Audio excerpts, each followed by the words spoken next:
All right. What's up, everybody? It's your boy H1, and today I'll be breaking down someone's birth chart. I am very secretive about this thing, and I like to keep someone's identity and personal information secluded. So, for this birth chart, we would be calling it the sensitive, caring nurturer, right? And each title is specific to the person's birth chart that I'm trying to break down at the moment. And we are about to get into it. So, this person is a Cancer. We're going to get right into that first. But I had to say that first because even though your sun sign is who you are, there's other components to you similar to a soup, right? So, like good soup, you got different spices, you got different ingredients, you got different vibes, you got a whole bunch of different things, right? So, as I said before, there's different parts of you, and you are made up like one big gumbo, one big soup. Bear with me. I have my notes on my desk, so I'll be looking back and forth, back and forth. So, as I said, I just wanted to be known that this person is a Cancer. And I will be starting off breaking down your natal chart from your ascendant sign. And then I will be going into your moon kuli. Forgive my pronunciation. I will just call it MC for the sake of busting out brains. So in other words, I will start from the top of your chart to the bottom and then proceed to the things that we know, sun sign, moon sign, etc. So, as I said, sensitive, caring, nurturer. That's what this title of this birth chart is, the sensitive, caring, nurturer. Here we go. So this person is an ascendant in Virgo, right? What is Virgo ruled by? Mercury. So we're talking about communication. We're talking about a person who is down to serve the collective. Now, we're not serving in the sense of like a maid or a butler. This is a person who likes to actually look out for people. They love to nurture. They love to care. They love to basically be of service. This is what everyone sees them, right? Now, remember what the ascendant is. The ascendant is basically the face that people see first. So, although your sun sign is the largest container that holds the energy of what makes you up, your ascendant is what people see first. So, that is why a lot of the times, for example, like me, I had to get into the study of looking at astrology for a long time to guess what a person's sign is right away, because your ascendant sign can be the mask that covers the sun sign, right? So, let's get into that. This person is a Virgo, right? So let's right into the notes real quick. People with Virgo ascendant develop the best through spiritual analysis, discernment, and self-criticism. Application of knowledge must be appropriate and considered the benefits that it brings. It must be beneficial to the public. The focus is interest in body and health. It is necessary to carefully select negative experiences in a person's mind and get rid of them. Beware of obsessions with neatness. Well, that is a Virgo trait for and foremost. Virgos like to keep things in order, keep things going on. So deep down inside, this person likes to have a very organized and structured life. They don't like crazy situations. They don't like loud people. Even though they might be adventurous themselves, they do not like to rock the apple cart, if I'm saying it right, right? So they like to just chill. Here we go now. Your ascendant is in the 11th house, right? What am I talking about? Your ascendant is in the 11th house. What does that really mean? It means that you are, by heart, a person who likes to learn, a person who is not going to follow the beat of everyone's drum. You like to do things your own way. You're a rebel at heart. You like to learn spirituality, sciences, learn different type of energies in the sense of something that's out of the box. So you're not the type of person that's just going to swallow what anyone gives you. You're going to go out there and say what you want to say. You like to be free. You don't like to be boxed in, and you don't like to hold on to what other people are trying to force down your throat. You like to find your own way. So because you have Virgo ascendant, you're very out there. You're a philanthropist. You're a humanitarian at heart. You want to change the world for not just yourself, the betterment of everything around you. And that is including your extended family. So of course you'll go above and beyond for your family, but the other people in the world you actually care about as well. And you can't help it. So let's tie this in now. Virgo ascended. Now, the moon Kuli, or the MC, is a Taurus, and she has Taurus in the 10th house. Yes, this is a female. Make sure that's very different so you know. Another side note that I like to put out is You are born in the morning, 9 a.m. So a person like you may be shy in the earlier parts of your life. And as you develop, you'll learn how to actually appreciate being on the center stage. You actually like to hide the true personality that you are. And that's understandable because it's hard to trust in a world like the one we live in. But over time, you'll learn that your unique self is something that needs to be expressed. And people actually miss out when you don't give your true vitality and strength, right? So get out there, start to embrace who you really are and get out your comfort zone, and you'll start to see you actually change not just the world, the room you're in, the environment you're in, the family you're in, the co-workers that you're around, the socialization that you have, friends, associates, whatever you want to call them. People get revitalized by your energy. So keep that in mind. Here we go. You have Taurus in the 10th house. So what does Taurus in the 10th house really mean? Now, they say the MC is about your career, right? The things that you might be good at or the things that you want to do when your life is at its maturity or you start to figure out who you are. These are the occupations that you might want to dive into. So we all know that Taurus is about comfort, finances, security, things that bring comfort. So you might be the type of person who likes to have multiple pillows, candle scent rooms, good smells. The ambiance of the room have to be right. If a person comes through and they're too loud or they're too disruptive, it kind of throws off your feng shui. You're not really with that. You like to be at peace. So soft pillows, soft clothes, things that make you feel comfortable are really good. So I would recommend for a person like you, make sure that you play soft music before you go to sleep. Make sure you burn candles that are scented. It's just good. Make sure you have nice art in your house. Make sure you are aware of having good food at night. That actually revitalizes you. Like, of course, everyone has junk food from time to time, but you actually will be really, really, really good if you eat things that are really beneficial to you. So maybe having a nice fruit salad before you go to bed opposed to some chips, or maybe making a nice milkshake or making a nice fruit shake rather than soda before you go to bed. You get what I'm saying? There's ways to get into your comforts that be beneficial to you. It'll help you in the long run. Because you have it in the 10th house, here we go. People with Taurus on the 10th house cusp try to earn enough money to sustain the standard of living they consider suitable for them. So once again, comfort. Of course, you want to have a comfortable life, right? They are the type of people who make considerable efforts to gain a prominent social status and strengthen their importance. They are reluctant to give up power they have already gained. Venus, which rules Taurus, often brings career tendencies with elements of artistic creativity. So, in interior designer, teachers, lawyers, things of high finance, stock, real estate, things where you can help people out and help yourself financially. Like, those are the careers that would be really good for you. Even teacher would be really good for you because you might actually get something back from giving to people, and the way that they feel will actually nurture you because you like to give and make people feel comfortable naturally. So because it's in the 10th house, everything is business for you. So remember, 10th house is really Capricorn energies, and those are two earth signs. So you want a stable career, you want something that could bring you financial benefit, and you also like things that could give you comfort. So keep that in mind when you're looking for a job. You can't have a job where it's going to drive you crazy and you don't get any benefits from it. And also it doesn't financially match what you want. Now, I'm not saying because you have Taurus in the MC, that means that you want to be a millionaire. Hey, you might just want to be able to pay your rent, pay your mortgage, be comfortable, give your family what you want when you want. That's really what I'm trying to say. Comfort is big for you. Stability is big for you. So here we go. Career, these people involve rich social life. So of course you got to get out there and mingle. This is what you do.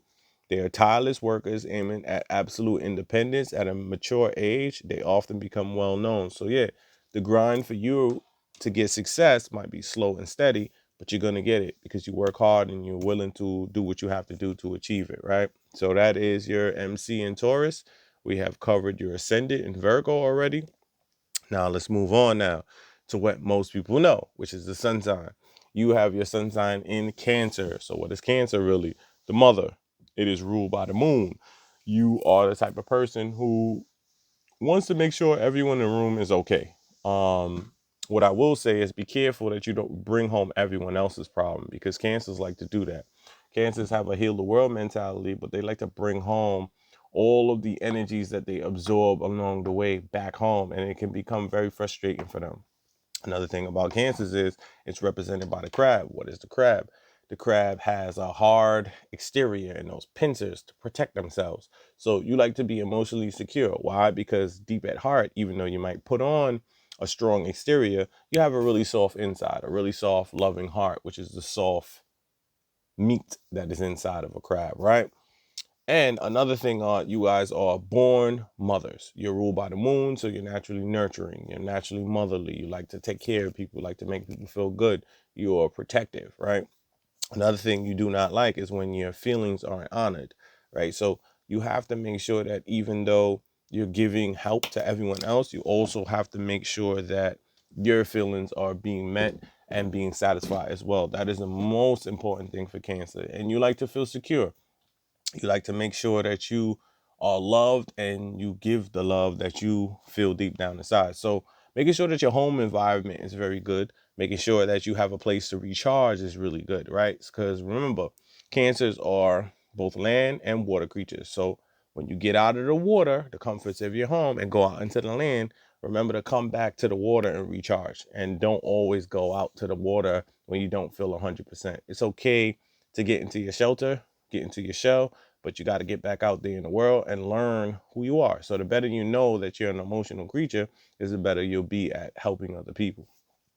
It's in the 11th house again. So what's the 11th house? 11th house is Aquarius. So you're all about learning. You're all about philosophy. You're all about spirituality. You're all about bettering people. You're all about the collective. You're all about the group, right? So be careful to give everything to people and get nothing back. You've probably been burnt a lot of times in your life. There's a lot of friendships that come and go, and understand that that sometimes is for the best, because being a nurturer and being someone who always cares for other people is very hard to balance sometimes, because you don't get back the love that you give. But understand that if you take on the philosophy of giving love freely and not expecting anything back, you'll be all right. It won't have the boomerang effect on you so much. It's like, wow, I gave this person this, I fed them, I did this and this, that, and this is how they treat me. Yeah, it's natural at first when you get into that type of understanding of who you are. You get burnt a couple times. But once you learn and you have a no refund policy that you take in, you'll actually be better off at being the loving, nurturing person that you are. Keep in mind, Mother Teresa was a Cancer, right? So philanthropy, service, this is what you're good at. You would actually be good at being a social worker, any form of caregiver. That's just what you do. You could do that in your sleep. Here we go. Because it's in the 11th house, let's break it down.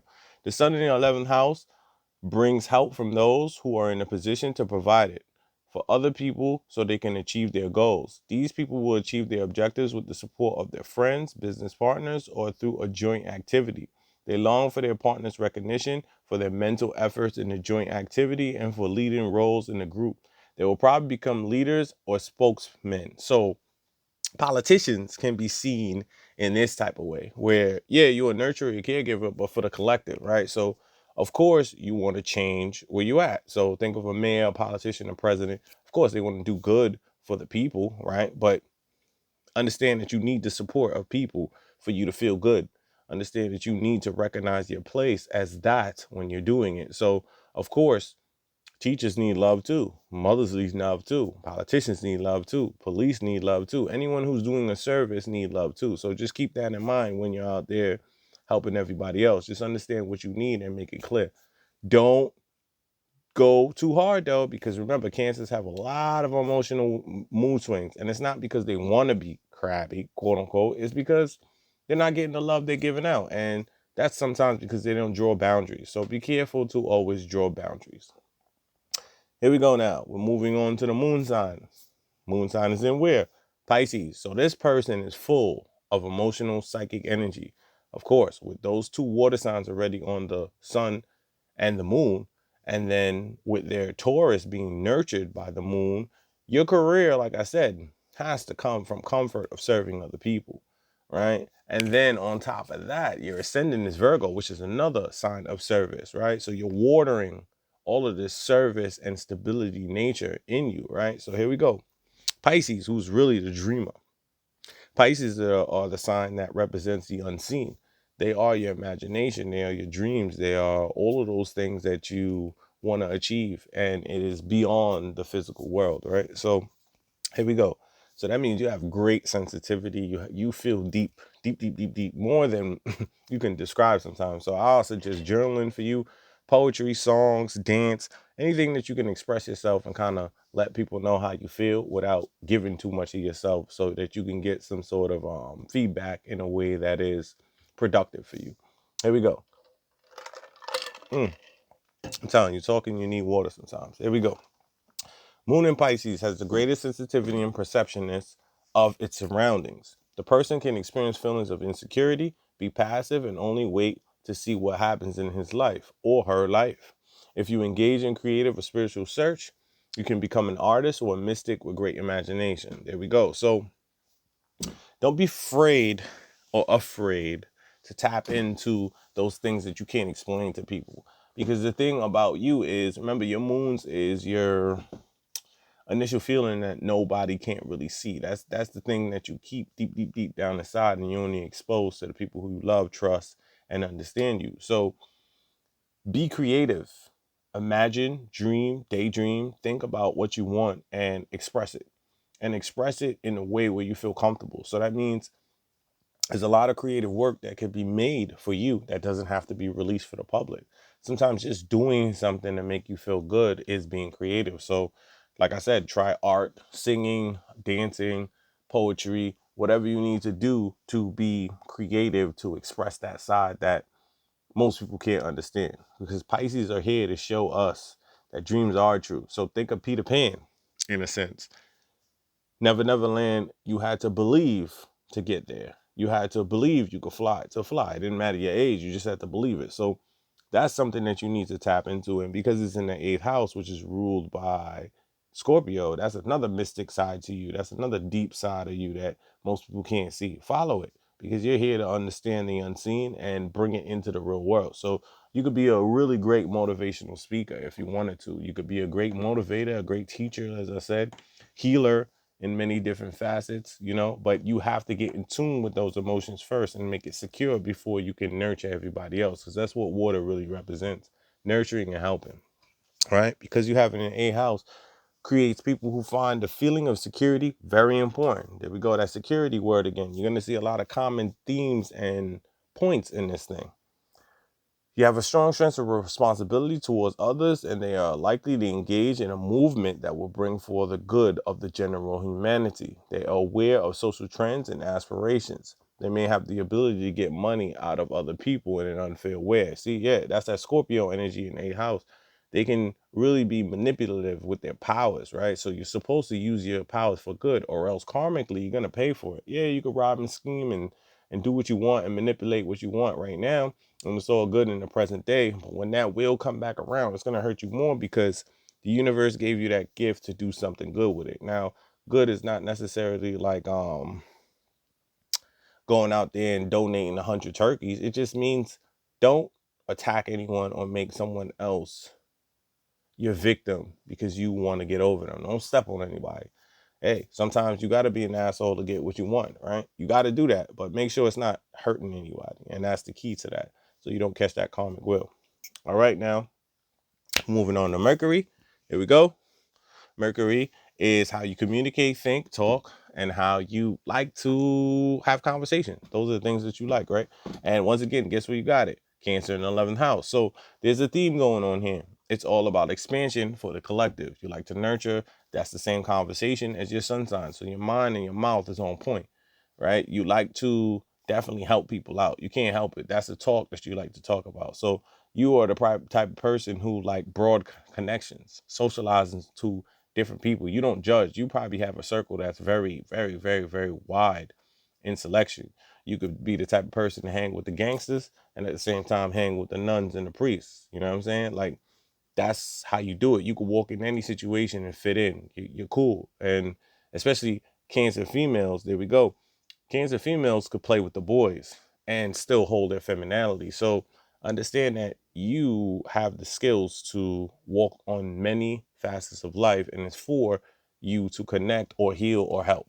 That's just what it is. So those are the conversations you like to talk about. So regular small talk is not really your thing. You're not really into like reality shows and stuff like that. Of course, you're into entertainment because you like to wind down at times because your mind is always thinking about helping that you do need to unwind, excuse me. But at the end of the day, your general conversation, the way you like to learn, is to better people. That's just who you are. All right. Moving through to Venus. Venus and Gemini here in the 10th house. So the way you love, the things that you love have a wide variety. You're actually very, very playful, child-hearted. You like to have fun, straight up and down. You like to communicate on many different levels, right? You're the type of person who's very friendly. If people get to know you, then they know it. So those are the things that you like to do. You like to have fun, communicate. You have a strong urge to learn and learn new things. Being boring bores you. So your partner cannot be a stiff ass. It can't be a person who is just restrictive or wants to pin you down. You don't like that. You need your freedom. And because it's in the 10th house, you mean business when it comes to love. You need somebody who can understand you and at the same time let you be free, right? Because you're not going to play with that. You'll step on anyone who's trying to break your will. You're not with that. You want to make sure that you honor your mate because Geminis are very loyal in that sense and they're very expansive. You might not have a regular relationship. As long as it has loyalty and respect, though, then it'll be fine. Venus in the 10th house indicates that this planet of love and communion will affect your career of these people and the way they appear to the rest of the world. It could mean a marriage that will give them higher social status or better employment opportunities. Often it means a career that has something to do with art, beauty, fashion, or diplomacy. There we go again. So you might meet somebody who might help you in your career, or you might meet somebody who can push you forward in your career. Because remember, Cancers love companionship. Geminis love connection. They love communication. They love the collective in general. So notice the pattern here. You have a lot of signs that have to do with people. People. That's why I said the caring, kind, nurturer. That's the title of this one, right? Here we go now. Let's move on to Mars. Here we go again. You have Mars in the 10th house, right? So your actions are very, very, very calculated.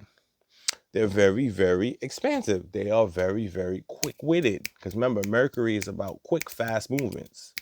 You know, you're all about that. You're all about changing. So you're the type of person, the way you express yourself during sex, fighting, all of the above, is through the fact that you are very, very smart, right? Intelligence is how you attack people.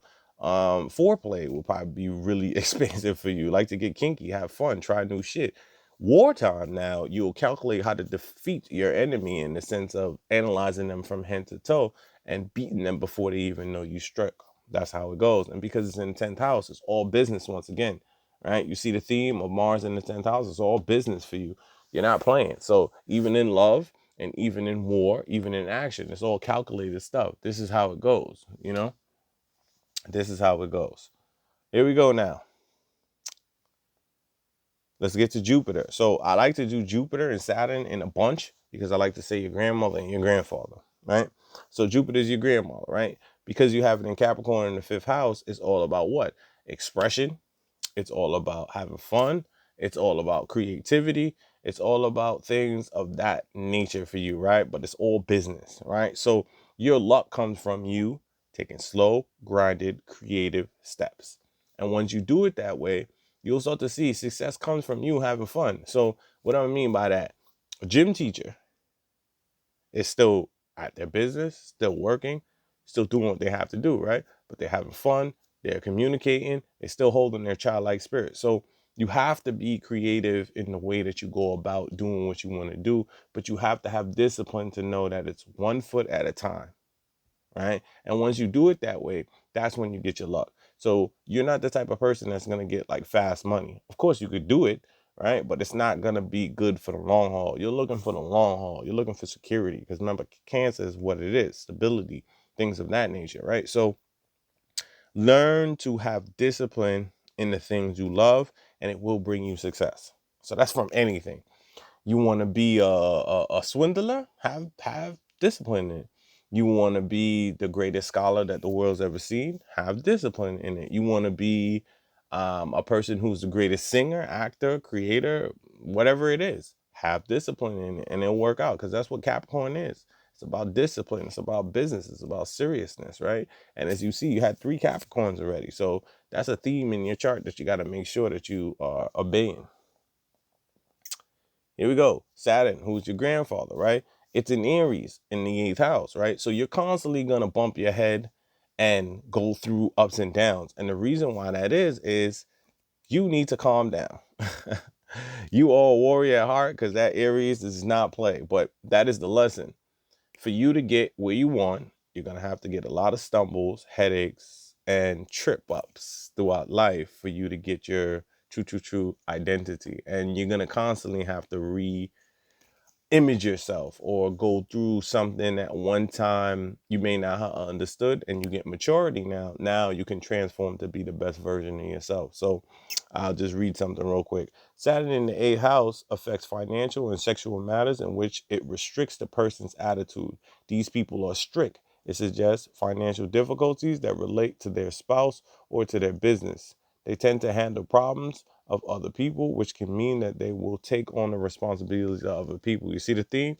Caregiver again, caretaker again, but don't be too reckless with it. You can't help everybody under the sun, and that's a lesson that you got to learn, right? And that comes from maturity, because remember, Aries is the first sign, so it's all about expression, going out there. So think about an only child in amusement park. You want to go on every freaking ride, everything. It doesn't matter. You want to try everything out, and then you learn over time. Okay, this isn't suited for me. This is not worth my time. This is not that, because remember, it's all tying in back to your sun sign and your moon sign as well. So just something that you could check. Here we go. Uranus, baby. Uranus, baby. It's about originality, freedom, and revolution. So that means you want to be free. And where do you have your Uranus? Aquarius, which is just at home. You are at home here. And remember, Aquarius is the rebellion, the revolutionary, the freedom seeker, right? So because it's in the 6th house, it's all about bullshit. Bullshit, right? Because who runs the 6th house again? Tell me. Virgo. Virgo rules the 6th house. So you want to be free, but you want to serve people as well. You want to make sure that everything you do benefits the collective, right? So that might be a little tricky, because your revolution or your expansiveness, your freedom comes through people. So it would be better for you to try to be united with people, expose your true self and not hide it, so that you can build the camaraderie, so that you can build the revolutionary. So you might not have to be in the front, the commander of it, but you might be a very intricate part of the glue that keeps the strength, right? So continue understanding that creating and being your true self is only recognized amongst the group, right? Because what is it to be the best singer in the world if no one cares? Yeah, I get it. At some points, you could look at it and say, I'm the best singer in the world, God damn it. I don't need anyone to validate it. But in the world we live in, it's with the collective. So learn how to be a rebel in the group. Think of the mafia, for example. They were wild boys, they were cowboys, there was quiet guys, there were crazy guys, but it all fit within the family. You get what I'm saying? And family is a big key for you because you're a Cancer. All right, we are at Neptune. We have a couple more plans to go, so I just want to recap real quick. Remember now, you are the nurturing, caring caregiver. I done gave like 4 or 5 different titles in this, because I just want the theme to keep producing itself, keep raising its head. You are here to serve and help the many, but you have to make sure to take care of yourself. Here we go now. Neptune and Capricorn in the 5th house. Here we go now. Back to the creativity, back to the freedom, the childlike energy, right? Because that's Leo's running the 5th house, but you have it in Capricorn. So just understand, like, everything that you dream of and the fun that you think can happen is actually something that can be achieved. But once again, Capricorn is about slow steps. So Let me just read some of the notes so you see I'm not bullshitting here. Here we go. Neptune in the fifth house influence romantic relationships, creativity, and children. Childlike. Remember I said it. It suggests natural ability to walk a mile in other people's shoe. People with Neptune in the fifth house may have an acting talent, or at least like theater movies. They may also have great imagination. They are true romantics in the love life, and they are capable of experiencing confusion and embarrassment. See what I'm saying? Once you recognize who you are, what you need, you take the slow steps to achieve it. Why? Because you have the creativity to achieve it. You have the pause to make it happen, that Capricorn energy, and you are loved because that childlike fun energy, super sunlight, that's that Leo vibe. So get out there, do what you want to do, but do it in a slow, cautious, um conservative manner. So for you, it's not about the sprint, it's about the marathon. Here we go now. We are at the last planet, which is Pluto, and you have Pluto in Sagittarius in the fourth house. It's all about transformation, regeneration, power, and sex. What is the fourth house? Cancer. So it is the battle between learning, being free, and then bringing it back home for a stable, solid family. I'll make you understand when I read the notes. Here we go. People with Pluto and Sagittarius are understanding and philosophical. Personal transformation can occur especially through philosophical searching.